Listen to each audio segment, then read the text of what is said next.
তো hello guys, good morning. সকাল সকাল আমি ঘুম থেকে উঠে পড়েছি। আজ রবিবার, কোম্পানি নেই, তাই আরো ভালো লাগছে।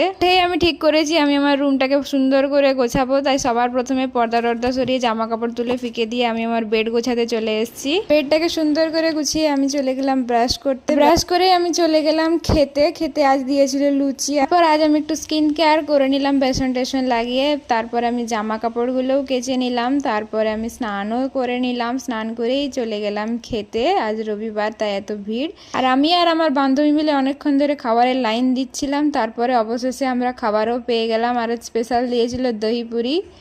আর এই যে এইটা হচ্ছে আমাদের আজকে সানডের মেনু, ফুড কাস্টার্ড। আর দই পুরি ছাড়া আর কিছু ভালো দেয়নি। তারপর আমরা রুমে এসে বান্ধবী আমার কাজ করছিল, আমি আর আমার ভিডিও এডিট করছিলাম। তারপর হঠাৎ দেখি সন্ধ্যাবেলায় বৃষ্টি পড়া শুরু করলো, সবাই খেতে যাচ্ছে। তাই আমরাও আজ ভালো মন্দ অর্ডার করলাম। চাউমিন অর্ডার করেছিলাম, তো সেটাই নিতে গেলাম। বাইরে দেখি এত ভিড়। আমরা তারপর আমাদের অর্ডার নিয়ে ফিরে এলাম আর খেয়ে নিলাম চাউমিন।